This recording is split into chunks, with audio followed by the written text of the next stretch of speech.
começar com a parte teórica de ácido hialurônico, que eu ainda não tinha falado nada de teoria de ácido hialurônico, tá?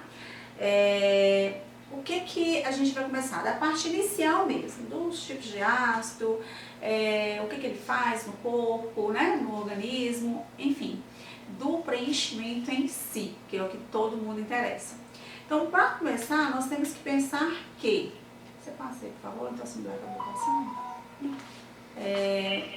O que a gente tem que pensar? Que a mulher de 50 anos mudou. Nós não temos mais... as nossas mães, por exemplo, já é de outra geração, né? Então, elas com 50 anos de idade, elas não se cuidavam como as mulheres de hoje se cuidam, né? Então, assim, a procura por procedimentos estéticos, e isso não é só de 50 anos, já começa com seus 20 anos, às vezes até antes disso, quando é um detalhe que incomoda, né, o paciente. Então, assim, a procura aumentou muito, tanto temos em relação a grande quantidade de produtos, grande variedade de marcas, como também, acho que a procura pelos pacientes aumentou tanto que a exigência do mercado também aumentou em relação a produtos, tanto em qualidade como em quantidade de marcas, né? E se vocês observarem bem, a gente tem aí um comparativo da Cláudia Raia com seus 50 anos e da mãe dela com seus 50 anos. E isso aí, gente, não vai só de procedimentos estéticos, vai daqueles cuidados que a gente tinha no dia a dia. A maquiagem era diferente, era outra qualidade de maquiagem, o corte de cabelo, os cuidados de cabelo que a gente tinha, as vestimentas eram todas diferentes, né? Então, realmente mudou em gênero, número e grau, em todos os sentidos. Então, nós temos uma mulher de 50 anos hoje que procura estar sempre melhor, na sua melhor versão. Eu tenho uma paciente que ela tem seus 70 e poucos anos de idade e ela fala, eu não quero rejuvenescer 20 anos, isso eu sei que é impossível, mas eu quero envelhecer com maior dignidade. E ela tá certa, a gente tem que se olhar no espelho e se sentir bem, né? E nada como falar de ácido hialurônico, porque eu falo que dos procedimentos que a gente tem mais conhecidos no mundo, mundialmente, é o Botox e o ácido hialurônico. A gente fala muito de bioestimuladores, fala muito de fios, fala, mas se você for ver em pequenos centros, ainda o mais forte é o ácido e o Botox. E assim, vamos dar o mérito para o ácido, né? Porque o ácido hialurônico, ele é aquele que vai realmente dar o resultado imediato. Você produz volume ali, você já enxerga aquele procedimento que você fez. Não é igual o bioestimulador que você enxerga só o edema e normalmente você vai ter uma resposta ali total com 90 dias. O ácido não. A pessoa vai desinchar, mas ela já consegue ver ali um certo volume que dê para ela uma noção de como vai ficar, né? Tem o edema, vai passar, vai diminuir aquele excesso, mas já tem uma resposta ali, uma noção de como seria. Então, o ácido hialurônico ele foi muito difundido no mundo, né? Ele é dos procedimentos mais conhecidos, né? E o objetivo dele é o quê? Restabelecer o volume onde a gente está com rugas, onde a gente sofreu uma queda. Normalmente o rosto ele vai pitosando. Pitose, gente, é o nome que a gente dá a queda. Aquele derretimento facial que o paciente sempre reclama, né? Então, se vocês observarem, com a idade, nós costumamos cair desse sentido para esse sentido, né? De acordo com as células de Langerhans. E aí a gente acumula um volume nessa região. Consequentemente, essas regiões aqui de marionete, aqui de sucranagenariano de marionete, elas vão ficando mais fundas, ou seja, com mais sombra. E o ácido hialurônico vem para colocar luz nessas regiões, para colocar volume nessas regiões onde ficaram mais escuras, tá? Então, sempre quando pensarem em dar volume, pensem em onde você iluminaria com a maquiagem. Já dá uma claridade para vocês. E onde tem sombra no rosto que eu preciso clarear isso aí, tá? E as indicações são exatamente para dar esse volume. Então, para chegar no ácido hialurônico, inicialmente a gente tinha preenchimento de gordura autóloga do paciente. A pessoa fazia uma lipo, o médico ia ali e tratava aquela lipo com o procedimento que a gente trata e aproveitava aquela gordura. Ainda se faz isso hoje? Se faz, né? Mas é ainda pouco utilizado se a gente comparar com a quantidade de ácido que a gente normalmente utiliza no rosto de um paciente ou no corpo, vamos dizer assim. Depois que teve o silicone, que não foi muito bem aceito, teve o colágeno bovino, e aí chegou em 1997 o ácido hialurônico, né? E o primeiro que chegou no Brasil foi o ácido hialurônico Restylane. Depois, até o próprio Restylane já tem uma tecnologia diferenciada que sempre está aí no mercado e é um produto de excelente qualidade. E não vou falar dos outros, assim, que não são, porque eu trabalho com várias marcas e tem vários produtos com marcas com qualidade excelente. O legal da concorrência é isso, gente. Eles vêm para competir sempre com o melhor. Então, existem uma quantidade de marcas, uma variedade muito grande hoje em dia.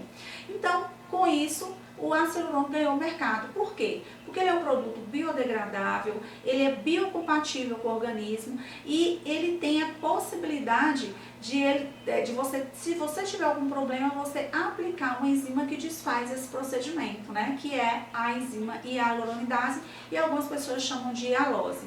Então, ele é líquido, ele é um produto que vem estéril numa seringa, você abriu aquela seringa, você vai utilizar naquele paciente, tá bom? Hoje em dia a gente encontra os ácidos hialurônicos que tenham 2 ml na seringa ou que tenham 10 ml. E aí você tem hoje, para não ter essa contaminação, o transferidor que você vai transferindo para seringas e está utilizando esse produto, tá?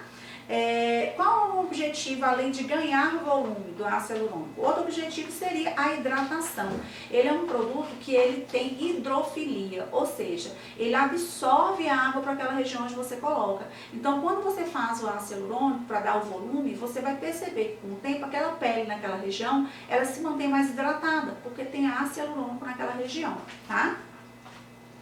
E claro, a gente não podia deixar de falar das variedades de marcas que tem.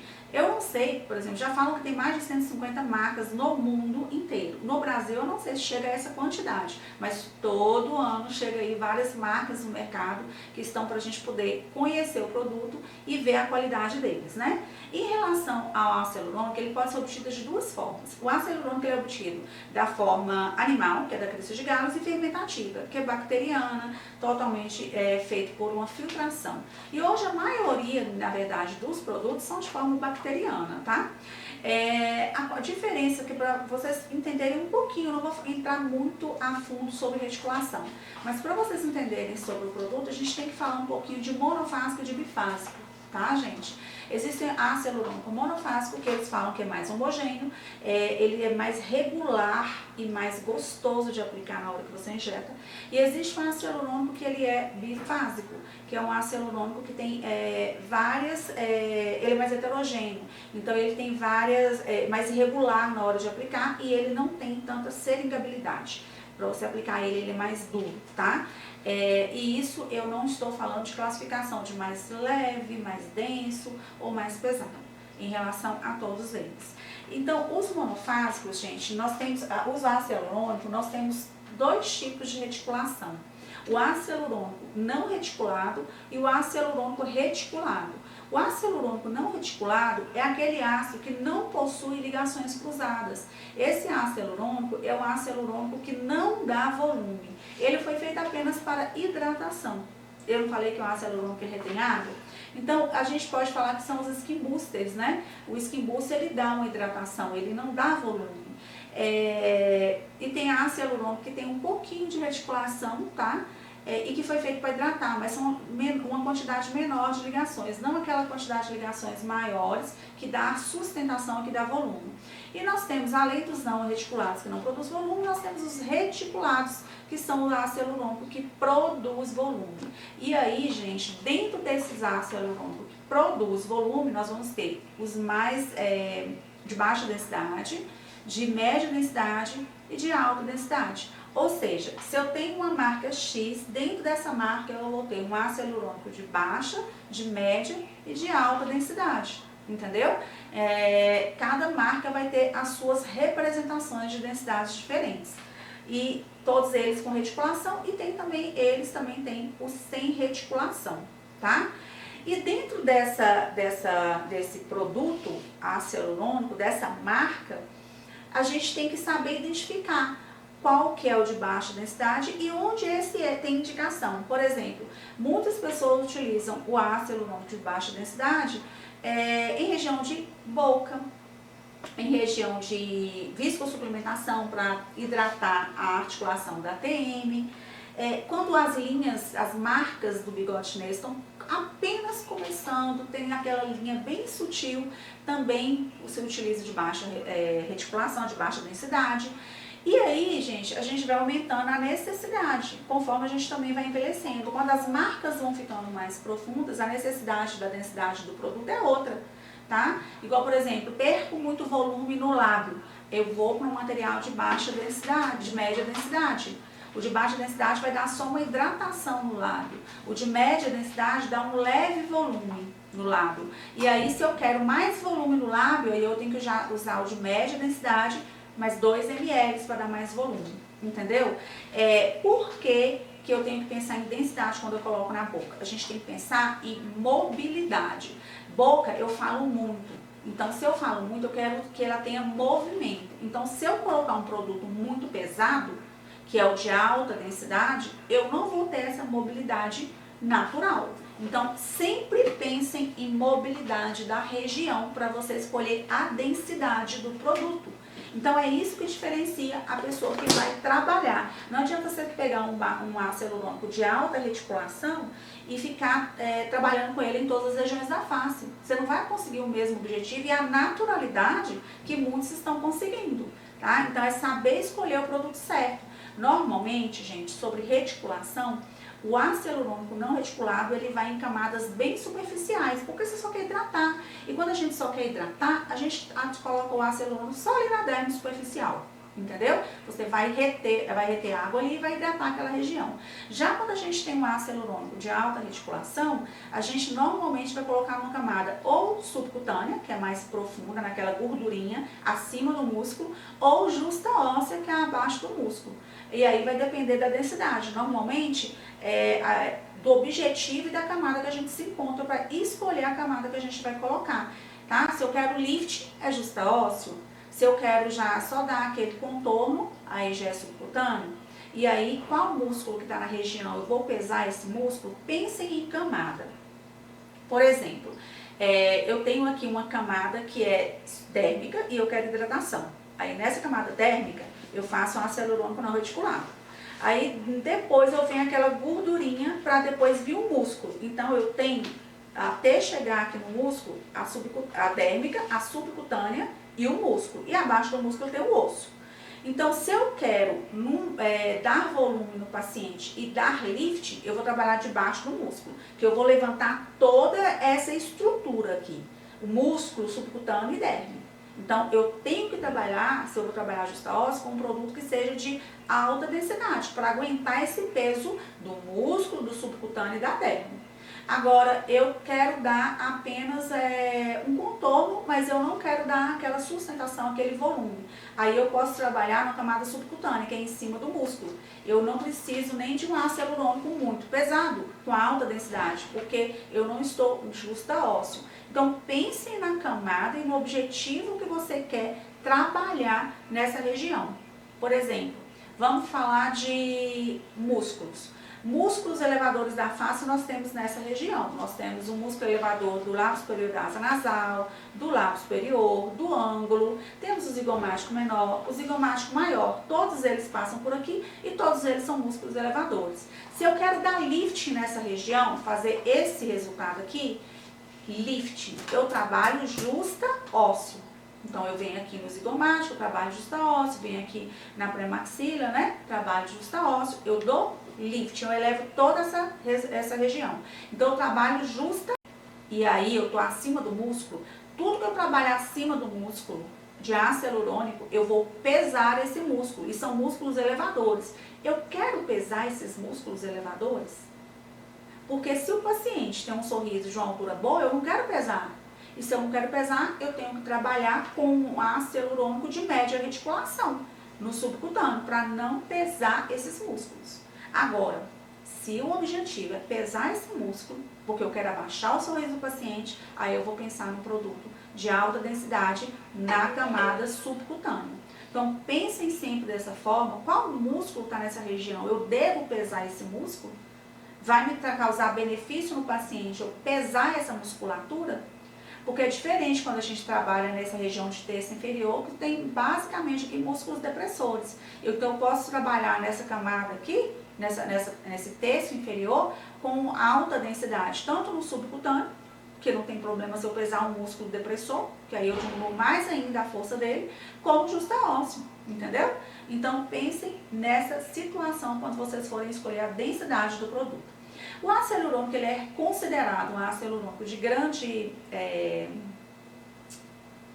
indicação, porque ele é seguro, porque ele é biodegradável. E ele é um produto, o ácido hialurônico, ele tem em qualquer região do nosso corpo. Tem em pele, tem em ossos, entendeu? Tem na parte de olhos também. Então é um produto considerado seguro, mas isso não significa que vocês não vão ter um problema com ele no caso se acontecer uma necrose. Então tem que estar preparado com a enzima hialuronidase, que é o que desfaz o procedimento, tá? Então, dentro das reticulações, vocês têm que entender que nós temos a baixa reticulação, média reticulação e alta reticulação, ou densidade, média, baixa, média e alta, tá? E aí, gente, quanto maior a densidade, maior vai ser a resistência desse produto, ou seja, ele consegue sustentar mais peso. Por isso que de alta densidade tem que ficar justa ósseo. E quando a gente pensa em mobilidade, que é essa região central aqui toda mobiliza mais, principalmente lábios, a gente já tem que pensar em dar mobilidade, a gente já tem que pensar no ácido hialurônico de média ou de baixa densidade, para não diminuir o movimento dessa região do paciente. E aí eu já estou me falando que deu o tempo aqui. Gente, então só vou concluir aqui para vocês. Então dentro de cada marca, e aí passe próximo aqui, por favor. Por exemplo, eu dei um exemplo aqui da marca Belotero, tá? Existem outras infinidade de marcas, que não é o quesito aqui agora, para vocês entenderem. Dentro de cada marca existe o ácido hialurônico de baixa reticulação, de não reticulado, o de baixa reticulação, o de média e o de alta. Então você vê que aqui o soft do Belotero é o que dá hidratação, tá? É o não reticulado. Então depois a gente tem o balance, que é o de média reticulação. Aí depois a gente tem o intense, que é o de média alta reticulação. Ele dá uma boa sustentação. E tem o volume, que é o mais pesado, que é o que tem alta densidade, que é para trabalhar justa ósseo, entendeu? Então, dentro de cada marca, vocês vão ter todas essas representações e saber escolher de cada região. Por exemplo, qual é desses aqui que eu colocaria em lábio? Eu tenho o balance e eu tenho o intense. Se eu quero um lábio que dê menos projeção, é um lábio principalmente de pessoas mais idosas, que não é interessante colocar volume demais em uma pessoa mais idosa, eu vou pensar em um balance, eu vou dar mais hidratação, vai continuar com a mesma mobilidade. Agora, se tem um paciente que ele quer projeção maior, eu vou usar um Belotero Intense, mas eu não tenho indicação de colocar um volume, entendeu? Que é muito pesado. Então, saber escolher o produto na camada certa e no local correto. Então, gente, eu acho que por hoje deu já uns 15 minutos. Já deu. Pensa na professora top, a Janice. Quem é? Ana Paula. Ai, Paulinha, tá boa? Eu amo, né, dar aula. Obrigada, gente, pela presença de vocês. Obrigada pelo carinho e pelas considerações que vocês sempre fazem, tá? Se tiver alguma dúvida, tem alguma dúvida aí? Não, por enquanto não. Aí vocês podem mandar tanto no YouTube, como pode mandar também aí nos grupos, tá? Nós vamos montar um grupo de todo mundo aí, pra vocês estarem tirando dúvidas também. E seguir o outro Instagram. E não deixa de seguir o outro Instagram, Janice Martins, doutora.Janice Martins Hoff, porque lá vai estar mais direcionado para alunos, tá bom, pessoal? E também se inscrever no YouTube, para ter todas essas lives lá. E olha, assistam, viu? Porque a gente vai deletar as lives de lá, vai deixar só os vídeos mais curtos. Exatamente. Obrigadão, pessoal, e até amanhã.